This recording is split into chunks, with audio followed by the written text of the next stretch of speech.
عمران خان نے پیٹرولیم مصنوعات کی قیمتوں میں اضافے کا حکومتی اقدام تنخواہ دار طبقے کو کچلنے کے مترادف قرار دے دیا۔ چیئرمین تحریک انصاف نے دعویٰ کیا کہ حکومت 200 ارب روپے کا منی بجٹ بھی لا رہی ہے۔ عوامی مسلم لیگ کے سربراہ شیخ رشید نے پیشگوئی کی کہ 9 فروری کو IMF کی شرائط سب کو رلا دیں گی۔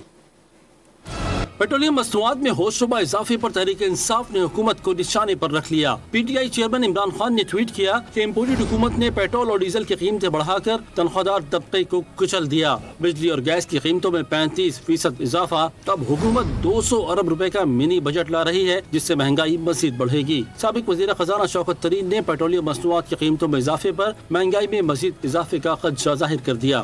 یہ تو ابھی میرے خیال میں شروعات ہے، کیونکہ اس میں ابھی تو انہوں نے کوئی ٹیکس نہیں لگایا، اور یہ پوری جو قیمت ہے وہ انہوں نے پاس آن کی۔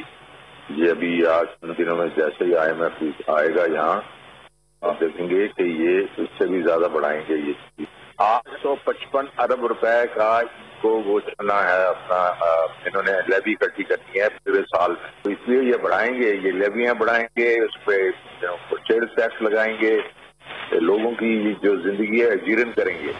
عوامی مسلم لیگ کے سربراہ شیخ رشید نے دعویٰ کیا، دیکھتے ہیں ڈالر پہلے 300 کا ہوتا ہے یا پیٹرول۔ 9 فروری کو IMF کی شرائط سب کو رلا دیں گی۔ 100 دن میں انتخابات ناگزیر ہیں، ڈار کو آؤٹ سورس کرنا ہوگا۔ PTI رہنما اسد عمر نے ٹویٹ کیا، عوام پہلے ہی بدترین مہنگائی سے پریشان ہیں، اللہ اس قوم پر رحم کرے۔ بابر روان نے خدشہ ظاہر کیا کہ تباہی دروازے پر ہے، الیکشن روکنے سے بربادی کی رفتار تیز ہوگی۔ اسد قیصر نے بھی پیٹرولیم مصنوعات کی قیمتوں میں اضافہ عوام سے کھلے عام دشمنی قرار دے دیا۔ حماد اظہر نے الزام عائد کیا کہ PDM نے معیشت کو تباہ کر دیا۔ پیٹرول اور ڈیزل کی قیمتوں میں اضافہ عالمی منڈی کی وجہ سے نہیں بلکہ رجیم چینج کی بدولت ہوا۔